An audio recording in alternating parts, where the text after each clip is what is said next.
আসসালামু আলাইকুম রহমতুল্লাহি ওবরকাতুহ।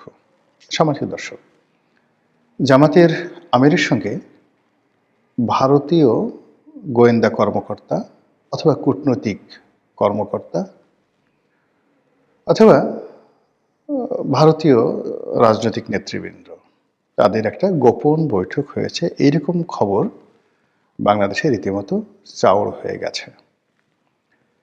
এই খবরের ফলে জামাত, তাদের সহযোগী এবং যারা জামাত ওরিয়েন্টেড যে মতাদর্শ, সেই মতাদর্শের ধারক এবং বাহক, কিংবা জামাত যে সকল ন্যারেটিভ নিয়ে, রাজনীতির যে সকল বক্তব্য নিয়ে তারা টিকে আছে বা ক্ষমতায় যেতে চাচ্ছে, তো এই খবর রীতিমতো তার উপর চপেটাঘাত।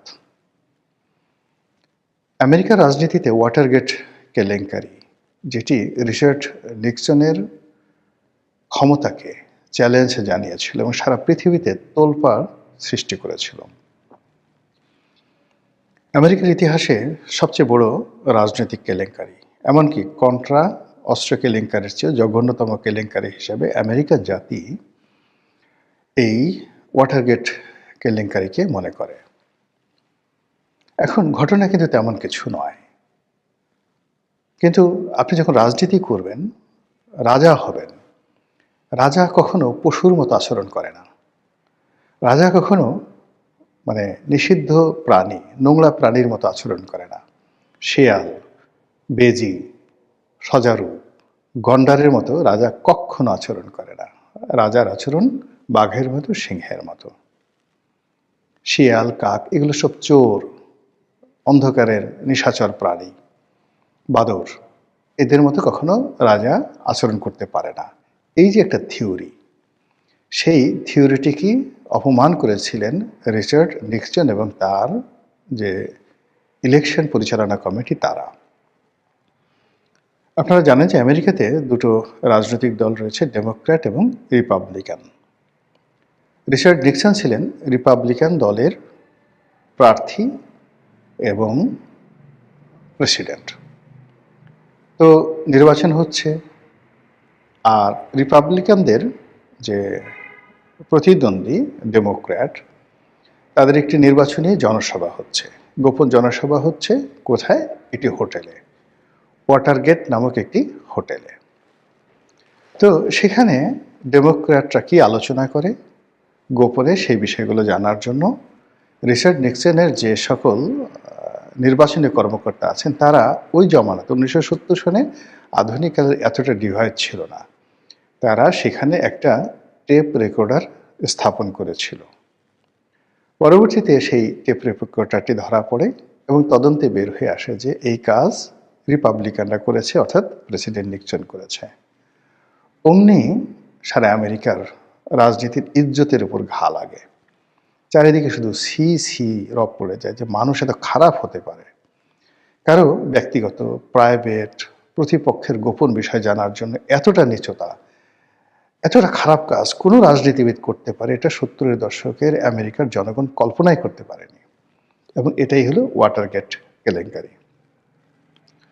তো সেই দিক থেকে আপনি যদি এই ওয়াটারগেট কেলেঙ্কারির মূল থিমটা ধরেন, সেটা হলো আপনি রাজনীতিবিদ হিসেবে যা বলবেন সেটা ধারণ করবেন, সেটা বিশ্বাস করবেন, সেটা বাস্তবায়ন করবেন। মুখে একটা বলবেন, অন্তরে একটা ধারণ করবেন। এই মুনাফিকই ওয়াটারগেট কেলেঙ্কারির মতো কলঙ্কময়। আপনি দেখাবেন মূলা, ঢুকাবেন কলা, দেখাবেন কচু, খাবেন ঘেঁসু। এই যে জিনিসগুলো, এই জিনিসগুলোই রাজনীতিতে ওয়াটারগেট কেলেঙ্কারির সমপর্যায়ের।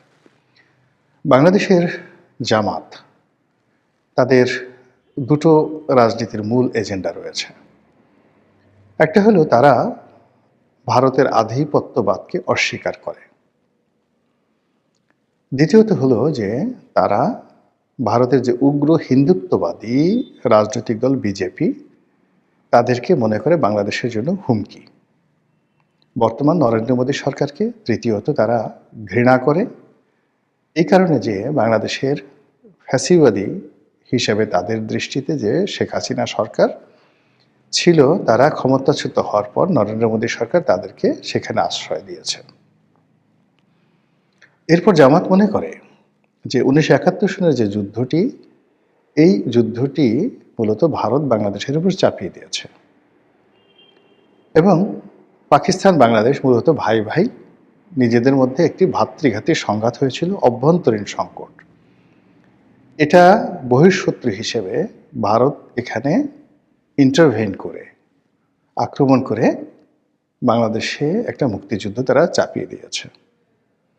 কাজেই তারা 1971 সনে রাষ্ট্রের পক্ষে থেকে দেশপ্রেমের কাজ করেছেন এবং তারা যে যুদ্ধ করেছে ভারতীয় বাহিনীর বিরুদ্ধে, সেক্ষেত্রে ভারত হলো আগ্রাসী বাহিনী আর জামাতের আলবদর, আশামস এবং রাজাকার, তারা হলো মুক্তিযোদ্ধা। এটা জামাতের বিশ্বাস। তারা মনে করে যে আগামীতে যদি মর্যাদা নিয়ে দাঁড়াতে হয় রাজনীতিতে, তাহলে ভারতের এই দাদাগিরি, আধিপত্যবাদ, এটি রুখে দিতে হবে। এবং যদিও আমরা এখন স্বাধীন হয়ে গেছি, তবুও স্বাধীন রাষ্ট্র হিসেবে পাকিস্তানের সঙ্গে সর্বোচ্চ বন্ধুত্ব করতে হবে এই ভারতের আধিপত্যবাদ মোকাবেলা করার জন্য। এই হলো তাদের বিশ্বাস। এবং এই বিশ্বাসের বাইরে তারা আরও মনে করে যে বাংলাদেশ একটি ইসলামিক প্রজাতন্ত্র হতে পারে অথবা ইসলামিক এমিরেটস হতে পারে, জাস্ট লাইক আফগানিস্তান, সংযুক্ত আরব আমিরাত, কিংবা একেবারে নিদেন পক্ষে তুরস্কের মতো একটি উদারনৈতিক ইসলামিক দল দ্বারা এই দেশ শাসিত হতে পারে, এরদোয়ানের মতো। এই মডেলগুলো নিয়ে তারা এগোয়। তারা রাজনীতির ফিলোসফি হিসেবে তারা ইখওয়ানে মুসলিমিন যে সংগঠনগুলো আছে, মুসলিম ব্রাদারহুড যে সংগঠন আছে, তুরস্কের এবি পার্টি আছে, তাদেরকে তারা মনে করে যে জামাত ইসলামী এইরকমভাবে আসলে কাজ করতে চায়। নেতা হিসেবে তারা সৈয়দ কুতুব, মুসলিম ব্রাদারহুডের যে 50-এর দশকে সামরিক বিপ্লব ঘটিয়েছিল, সেই সৈয়দ কুতুব তাকে মনে করে। তারপরে কারজাভি, ইউসুফ কারজাভি এরকম একজন ইন্টেলেকচুয়াল রয়েছেন, তাকে তাদের আধ্যাত্মিক নেতা মনে করেন। আর আবুল আলা মওদুদি এবং আবু ওহাব নজদি, এদের যে ধর্মতত্ত্ব, সেই ধর্মতত্ত্ব তারা ইবনে আরাবি পর্যন্ত, অর্থাৎ আগে ইবনে আরাবির থেকে যে থিওলজি, মুসলিম থিওলজি, ইসলামিক থিওলজি শুরু হয়েছে, সেই ইবনে আরাবি, তারপর ইবনে কাসির, ইবনে কাসিরের পর আবু ওহাব নজদি, এরপরে আবুল আলা মওদুদি হয়ে বাংলাদেশে গোলাম আজম হয়ে এই ধর্মতত্ত্ব তারা বিশ্বাস করে। তো এইভাবে করতে করতে করতে করতে 2024 সালের যে জুলাই আগস্ট বিপ্লব হলো, সেই বিপ্লবের সবচেয়ে বড় স্টেক হোল্ডার, মাস্টার মাইন্ড, সেনাপতি, যা বলেন না কেন, এটা মূলত জামাত। আমরা সবাই এখন জানি যে এনসিপি, টেনসিপি, অন্য যে সকল 10টি প্রক্সি সংগঠন রয়েছে, 10 থেকে 15টি, এটি মূলত জামাতেরই A team, B team, C team, D team. তাদের মাধ্যমে সেই যে 2008-9 সন থেকে জামাত যে প্রস্তুতি নিয়ে যাচ্ছে ধারাবাহিকভাবে, সেটির বিস্ফোরণ ঘটেছে 2024 সনের আগস্ট মাসে। ফলে জামাত এই মুহূর্তে বাংলাদেশের সবচেয়ে শক্তিশালী সংগঠন, যাদের হাতে রাষ্ট্র ক্ষমতা আছে। এবং আজকের দিন পর্যন্ত জামাতই আসলে রাষ্ট্র চালাচ্ছে। আর জনপ্রিয় দল হিসেবে, শক্তিশালী দল হিসেবে, যেখানে যেখানে আসলে প্রভাব বিস্তার করলে জামাতের ক্ষমতায় আসতে, রাষ্ট্র পরিচালনা করতে কোনো সমস্যা হবে না, বরং বদনাম হবে, সেই জায়গাগুলো তারা বিএনপিকে ছেড়ে দিয়েছে। Tempo stand, bus stand, bank, বিমা, চাঁদাবাজি থেকে শুরু করে পুলিশের বড় বড় নিয়োগ বদলি, সিভিল সার্ভিসের মানে মিডল ক্লাসের কর্মকর্তাগুলো সব জামাত তাদেরকে ছেড়ে দিয়েছে এবং বিএনপি সেইকে নিয়ে মুড়ি মুরকির মতো তারা খাচ্ছে। কিন্তু মূল যে হাল, মূল যে বৈঠা, দ্য মেইন সুইচ, এটি আজকের দিন পর্যন্ত জামাতের হাতে। তো এই সময়ের মধ্যে জামাতের আমির আন্তর্জাতিক বার্তা সংস্থা রয়টার্সকে একটি সাক্ষাৎকার দিলেন। তিনি সাক্ষাৎকারটি কেন দিলেন, কিভাবে দিলেন, এটা আমার মাথায় ঢুকছে না, বা এটার আদৌ প্রয়োজন ছিল কিনা আমি জানি না। সম্ভবত ঈর্ষা তাদেরকে পেয়ে বসেছিল। এর কারণ হলো সেই গত ৩-৪ মাস ধরে আওয়ামী লীগ এবং শেখ হাসিনার সম্পর্কে আন্তর্জাতিক সব গণমাধ্যম একের পর এক মানে রীতিমতো বোম ব্রাস্টিং নিউজ করে যাচ্ছে। তারপর তারেক রহমান সাহেবের আগমন, বেগম খালেদা জিয়ার অসুস্থতা এবং সর্বশেষ তার জানাজা নিয়ে আন্তর্জাতিক গণমাধ্যমে কেবল বিএনপি বিএনপি বিএনপি।